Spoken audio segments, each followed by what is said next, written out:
अकोला तालुक्याला आपण पर्यटन तालुका केल्याशिवाय राहायचं नाही. संजू भाऊ, तुम्ही फोपसंडी गावामध्ये मी वडिलांसोबत लहानपणी आलो होतो. नंतर वडील यायचे, वडील सांगायचे गावाबद्दल.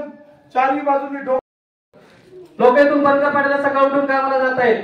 500 रुपये आणण्यासाठी पण तिकडे पण एखादा मेला गेला, कुणी मागे जबाबदार नाही, त्याला सिक्युरिटी नाहीये. मग अशा परिस्थितीमध्ये आम्हाला खास ठाम उभा राहणारा नेता पाहिजे. आणि लढणारा नेता जर असेल तर आम्ही त्याच्या मागे नक्कीच उभे राहूया.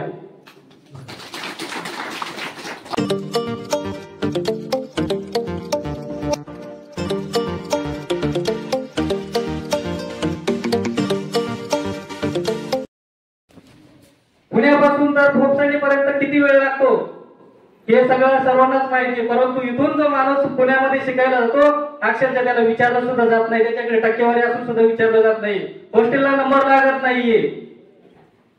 आज ठेकेदारांना तुम्ही पाहिलं 4 किलोमीटरचा रस्ता बाकी, 100 वेळा फोन झाले, 100 वेळा पत्र वेळा झाले, खासदार आमदारांनी कोणी लक्ष दिलं नाही. येतात बघू द्या, पेपरला बातम्या येतात येऊ द्या, काही देणं घेणं नाही. मग अशी जर परिस्थिती आम्ही काय त्याला उभं करायचं? कोणताही नेता असू द्या, आम्हाला कोणताही कार्यकर्ता असू द्या, कुठल्याही पक्षाचा असू द्या, आम्हाला देणे घेत नाही. पण आम्हाला जो आमच्या पाठीमागे खंबीरपणे उभा आहे त्याच्या पाठीमागे आम्ही उभे राहू 100% शांततेने. एवढं म्हणून मी 2 शब्द संपवतो. धन्यवाद.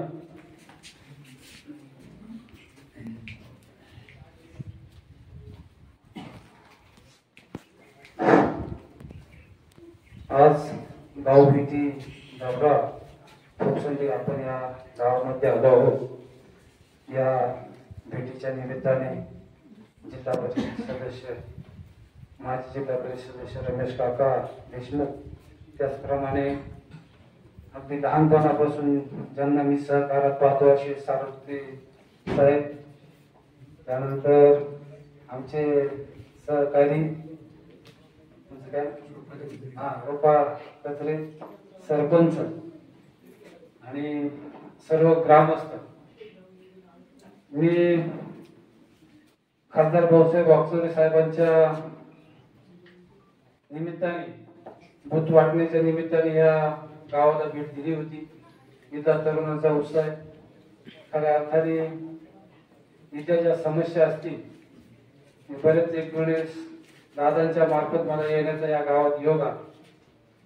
इथल्या ज्या अडचणी, आता त्यांनी जी एसटीची अडचण मांडली, ही फोपसंडी गावाचीच नाही तर पूर्ण तालुक्याच्या एसटीच्या अडचणी आम्ही डोळ्यांनी बघितल्या. बऱ्याच वेळेस दादांना एसटी स्टँडवरती 6-6 वाजेपर्यंत मुली थांबताना तिथं बघितल्या. आणि मागच्या आठवड्यामध्ये आम्ही मोठं आंदोलन अकोल्याच्या आगारामध्ये केलं. खऱ्या अर्थाने हा एसटीचा प्रश्न सोडवण्यासाठी आपल्याला महाविकास आघाडी सरकारचीच गरज आहे. आणि त्यातल्या त्यात ज्यांना प्रश्नाची जाण आहे असे आदरणीय अमित दादा खऱ्या अर्थाने या तालुक्याच्या सेवेमध्ये आता आलेले आहे. तुमचा जो लाईटीचा प्रश्न असेल, पाणी अडवण्याचा जो प्रश्न असेल, अनेक प्रश्नांच्या सातत्यावर प्रयत्न करत असताना मी बघितलं भांगरे साहेब ज्यावेळेस या रोडनं राजूरकडून कोथरूडकडे गाडी तर निघाली तर बऱ्याच वेळेस विचारणारे साहेब पुढे चालले, फोपसंडीला चाललो, डावा आहे, सुख दुःख आहे. सातेवाडी गटात काम करत असताना ताईंनी सुद्धा या फोपसंडी गावात चांगल्या प्रकारे प्रेम केलं. बरेचशा लोकांच्या अडचणी मी बघितल्या, कोथरूडमध्ये येऊन सोडवलेले, काही पैरवापर्यंत येऊन सोडवलेले. स्थानिक ज्या अडचणी असतील ताई बऱ्याच वेळेस या फोपसंडी गावामध्ये सुद्धा आलेले आहेत.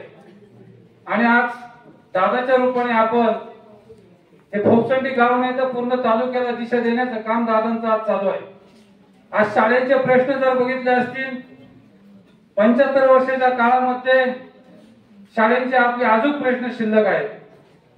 एका गावामध्ये 1ली पासून तर 5वी पर्यंत वर्ग एकच शिक्षक शिकवतो, ही सुद्धा दादांना मोठी खंत आहे. हे आपल्या समोर गाडीत बसलेले सर्व आपले बालगोपाळे चांगल्या पद्धतीने शिकले पाहिजे. पुण्यासारख्या, मुंबई सारख्या मुलांसंग स्पर्धा केली पाहिजे, हे दादांचे खऱ्या अर्थाने स्वप्न आहे. मग हे स्वप्न पूर्ण करण्यासाठी काय करायला पाहिजे? इथलं जे व्यवस्थापन आहे, डोंगरावरून जाणारं पाणी हे जुन्नर भागामध्ये, पुण्या भागामध्ये आपल्या डोळ्याच्या निघून जाते. गेले 40 वर्षाच्या इतिहासात पुढे इथं बंधारा मला दिसला नाही, पुढे पाणी अडवलं नाही. पाणी जरी अडवलं असतं तर आपण गेले 10-20 वर्षापासून तोच प्रश्न की आम्ही रोजंदारीच्या पुणे जिल्ह्यामध्ये जातो, शेजारच्या गावात जातो. मग आपल्याला खऱ्या अर्थानं दादांच्या मार्फत इथं पाण्यावरती काम करायचे. तुमचं पाणी कुठं आणलं पाहिजे, कशा पद्धतीने आणलं पाहिजे, ती दादांना तुम्हाला साथ द्यायची. तुमचा पाण्याचा प्रश्न दादा परत निवांत एकदा येऊन चक्कर मारून पुढे साईट बघतील. जे अधिकाऱ्यांना जे कामं असतील, ज्या प्रश्नावर चर्चा असतील, ते काम करण्याचं ध्येय ते ठेवतील. तुमचा लाईटीचा प्रश्न, पाण्याचा प्रश्न, शाळेचा प्रश्न, इथं डॉक्टर आहे की नाही दादा मला काही माहित नाही, दवाखाना आहे का नाही, तो तुमच्या मार्फत एखादा एक डॉक्टरची व्हिजिट, सरकारी डॉक्टरची आठवड्यातून एक दिवस तरी इथं मिळावी अशी माझी इच्छा आहे. जेणेकरून सर्दी, थंडी, ताप, किरकोळचे आजार असतील, हे आजार आठवड्यातून एक दिवस तरी डॉक्टर इथं उपलब्ध राहायला पाहिजे. राहिला प्रश्न, एक 5-7 वर्षापूर्वी मी एक सरकारी जेठे डॉक्टर यांच्या बरोबर इथं आलो होतो, जनावर मरत होते त्यावेळेसचा सुद्धा प्रश्न होता की जनावरांचा सरकारी दवाखाना इथं व्हावा, किंवा जरी दवाखाना मिळाला नाही तरी डॉक्टर इथं आठवड्यातून 1 ते 2 दिवस उपलब्ध असावा, असं माझं मत आहे. कारण त्यावेळेस सुद्धा भांगे साहेबांकडे इथल्या लोकांनी जनावरांविषयी डॉक्टर असे किरकोळ 1-2 प्रश्न त्यांच्या पुढे मांडले होते आणि या साहेबांनी सुद्धा पाठपुरावा काम करणारे आदरणीय सकाराम दादा सारुप्ते, रूपासाहेब कचरे, त्याचबरोबर आमचे अनिल भांगरे असतील, यमाजी भांगरे साहेब असतील, भाऊ पाटील तळेकर असतील, इथे उपस्थित आपल्या गावचे उपसरपंच संजयजी गोडे, त्याचबरोबर ज्यांना आदिवासी सेवक पुरस्कार मिळाले ते आमचे दत्ताभाऊ मुठे, त्याचबरोबर सकारामदादा वाळे, पोपटदादा वाळे, वाळीबा भगत, कुंडलीजी पिचड, शिवाजी वाळे, गणपतजी वाळे, सुरेशजी गोडे, प्रवीणजी मुठे, इथं उपस्थित सर्वच फोपसुंडी गावातील सर्व ग्रामस्थ, माता भगिनी आणि तरुण मित्र मंडळ. खर तर दत्तू भाऊ जुलै महिन्यामध्ये आदरणीय पवार साहेब आपल्या भेटीसाठी अकोल्यामध्ये आले होते. मोठी सभा त्या ठिकाणी झाली आणि साहेबांनी त्या सभेमध्ये या अकोले तालुक्यातील जनतेला सांगितलं की तुम्ही अमितच्या मागे भक्कमपणे उभे राहा, अमितला साथ द्या, त्यांच्या सहकार्यांना साथ द्या. एका पद्धतीने प्रवीणराव त्यांनी संजू भाऊ त्यावेळेस विधानसभेचे उमेदवारीचे संकेत दिले.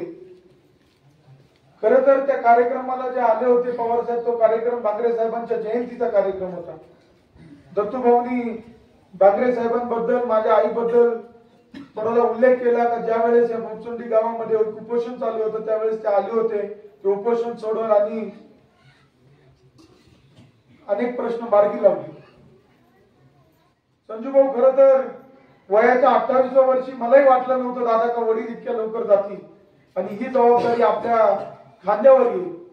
परंतु माझ्या वडिलांनी भंडारदऱ्यामध्ये, त्यांना काय झालं होतं मला माहित नाही, परंतु माझं वय 26 होतं आणि त्यावेळेस यशवंतरावजी भांगरे साहेबांच्या पूर्णकृती पुतळ्याला ज्यावेळेस पवार साहेब आले होते त्यावेळेस जनतेसाठी मला अर्पण केलं. मी म्हटलो का दादा, पप्पा म्हटलं इतक्या लवकर का? तर वडिलांनी एकच सांगितलं, अमित आपल्या कुटुंबाचा एक वारसा आलाय.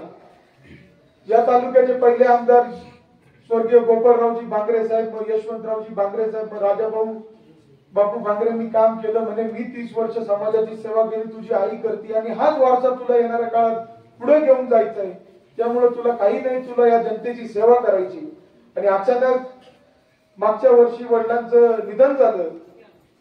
आज या महाराष्ट्रामध्ये जी काही राजकीय परिस्थिती झालेली आहे, आदरणीय पवार साहेबांच्या मागे हा महाराष्ट्र भक्कमपणे उभा आहे. पवार साहेबांना या महाराष्ट्रामध्ये आता नवीन युवकांना संधी द्यायची आहे, युवकांची फळी या महाराष्ट्रामध्ये तयार करायची आहे. कारण की हा महाराष्ट्र कुठेतरी आता चुकीच्या दिशेने निघालाय का असं अनेकांना वाटतंय. आपण बघतो उद्योगधंदे निघून गेले, गुजरातमध्ये गेले, जाती जातीमध्ये आता भांडणं चालू आहे. धनगर आदिवासी म्हणा, मराठा ओबीसी म्हणा, आता आदिवासींमध्ये सुद्धा त्यांना उपजाती करायचे आहेत. संजू भाऊ, तुम्हाला पेचा आंदोलन माहिती आता कशासाठी झालं. तर हे सगळं बघत असताना आदरणीय पवार साहेबांनी वयाच्या 28व्या वर्षी त्यांचे आशीर्वाद माझ्या डोक्यावर ठेवले. हे मी स्वतःच भाग्यवान समजतो. परंतु सभा झाल्यानंतर साहेबांनी सांगितलं का आम्ही तुला येणाऱ्या काळामध्ये या तालुक्यासाठी मोठ्या प्रमाणात काम करायचंय. येणाऱ्या काळामध्ये महाविकास आघाडीचं सरकार येणार आहे. सरकार आल्यानंतर तुझे जे काही प्रश्न असतील ते मी मार्गी लावणार आहे. परंतु तू आता सध्या गावोगावी जा आणि लोकांच्या अडीअडचणी समजून घे. साहेबांनी एक खंत व्यक्त केली. साहेबांनी अशी खंत व्यक्त केली रमेश काका, का या तालुक्याने 40 वर्ष मला साथ दिली आहे. या तालुक्यामध्ये तुम्ही वडिलांची जी ऊर्जा होती रमेश काका, ती या तालुक्यातील जनता होती. ही जनता काय माझ्या वडिलांसोबत एवढ्या मताचा आशीर्वाद द्यायची, भरभरून द्यायची. ज्या वेळेस एखादा उमेदवार 2000 मतांनी निवडणूक हरतो, त्या उमेदवारावर प्रेम करणारे जवळपास तालुक्याचे किती म्हणजे जवळपास 45% मतदान त्याला राहतं. तर मग पाटील कसं असतं, जनतेला सोडूनही चालणार नाही. त्यामुळे माझ्या वडिलांनी 30 वर्षांमध्ये पराभव जरी बघितला असेल पण जनतेची नाळ कधी सोडली नाही. आमच्या भांगरे कुटुंबाने सत्ता म्हणून राजकारण करायचं हे भांगरे कुटुंबाचं कधीच धोरण नव्हतं. त्यामुळं मी लोकांकडे जातोय संजू भाऊ, लोकांची प्रश्न समजून घेतोय. मी आज तुम्हाला सांगतो, मी अनेक ठिकाणी गेलो, लोकांनी एकच गोष्ट प्रामुख्याने मागितली, ती म्हणजे पाणी. ते म्हणतात ना आम्हाला शेतीसाठी पाणी पाहिजे.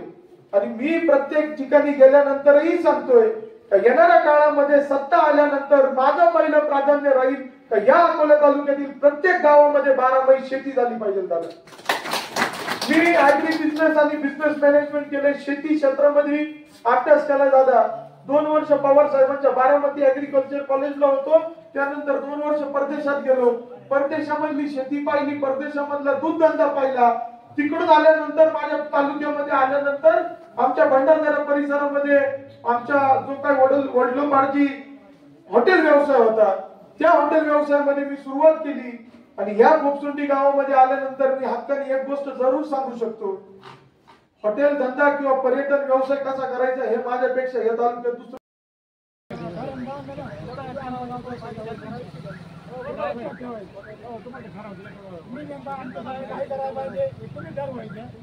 आम्हाला काय ठरवायचं आम्ही ठरवतो तुमच्यासाठी. चला